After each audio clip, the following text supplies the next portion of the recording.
Mark chapter 14, Jesus anointed at Bethany. It was now 2 days before Passover and the festival of unleavened bread. The leading priests and the teachers of religious law were still looking for an opportunity to capture Jesus secretly and kill him. But not during the Passover celebration, They agreed. or the people may riot. Meanwhile, Jesus was in Bethany at the home of Simon, a man who had previously had leprosy.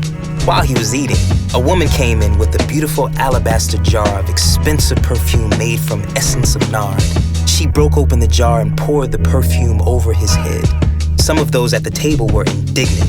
Why waste such expensive perfume? They asked. It could have been sold for a year's wages and the money given to the poor. So they scolded her harshly, but Jesus replied, Leave her alone. Why criticize her for doing such a good thing to me? You will always have the poor among you, and you can help them whenever you want to. You will not always have me. She has done what she could and has anointed my body for burial ahead of time. I tell you the truth, wherever the good news is preached throughout the world, this woman's deed will be remembered and discussed.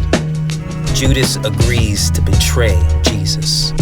Then Judas Iscariot, one of the 12 disciples, went to the leading priests to arrange to betray Jesus to them. They were delighted when they heard why he had come, and they promised to give him money. So he began looking for an opportunity to betray Jesus. The Last Supper. On the first day of the festival of unleavened bread, when the Passover lamb is sacrificed, Jesus' disciples asked him, Where do you want us to go to prepare the Passover meal for you? So Jesus sent 2 of them into Jerusalem with these instructions. As you go into the city, a man carrying a pitcher of water will meet you. Follow him. At the house he enters, say to the owner, the teacher asks, Where is the guest room where I can eat the Passover meal with my disciples? He will take you upstairs to a large room that is already set up. That is where you should prepare our meal.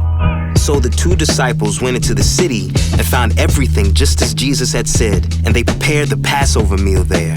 In the evening, Jesus arrived with the 12 disciples. As they were at the table eating, Jesus said, I tell you the truth, one of you eating with me here will betray me. Greatly distressed, each one asked in turn, Am I the one? He replied, It is one of you 12 who is eating from this bowl with me. For the Son of Man must die, as the scriptures declared long ago.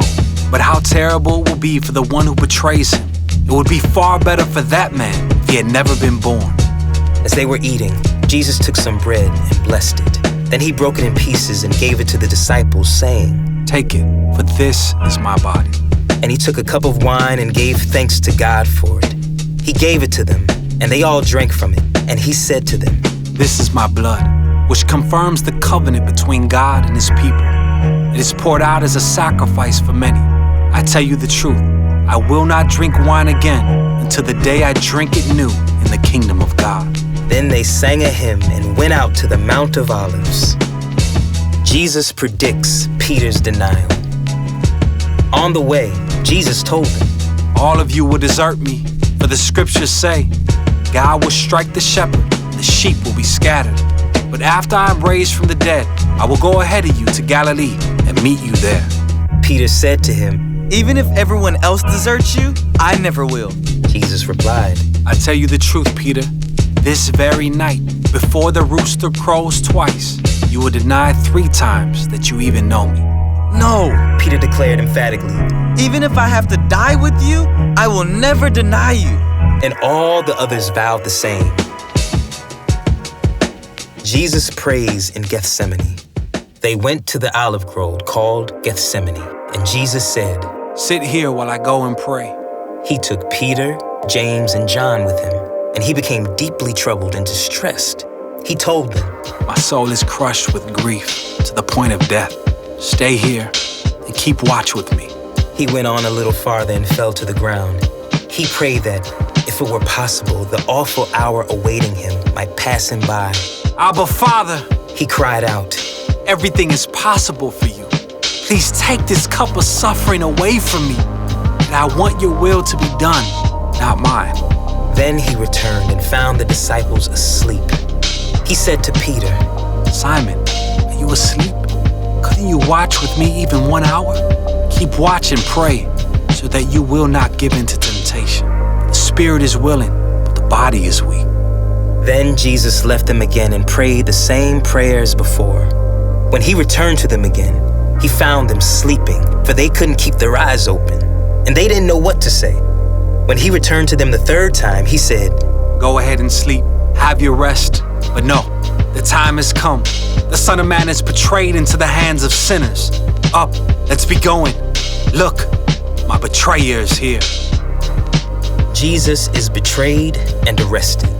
And immediately, even as Jesus said this, Judas, one of the 12 disciples, arrived with a crowd of men armed with swords and clubs.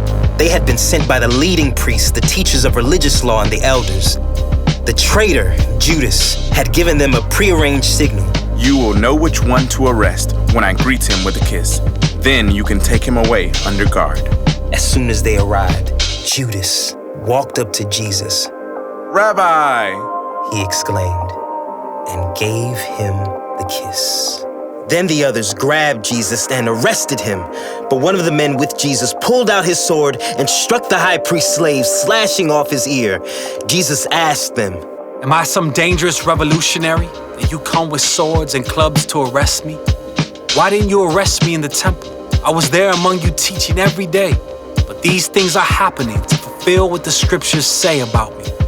Then all his disciples deserted him and ran away. One young man following behind was clothed only in a long linen shirt. When the mob tried to grab him, he slipped out of his shirt and ran away naked. Jesus before the council. They took Jesus to the high priest's home where the leading priests, the elders, and the teachers of religious law had gathered. Meanwhile, Peter followed him at a distance and went right into the high priest's courtyard. There he sat with the guards, warming himself by the fire.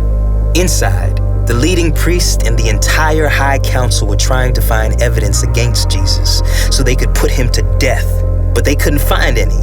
Many false witnesses spoke against him, but they contradicted each other. Finally, some men stood up and gave this false testimony. We heard him say, I will destroy this temple made with human hands, and in 3 days I will build another made without human hands. But even then, they didn't get their stories straight. Then the high priest stood up before the others and asked Jesus, Well, aren't you going to answer these charges? What do you have to say for yourself? But Jesus was silent and made no reply.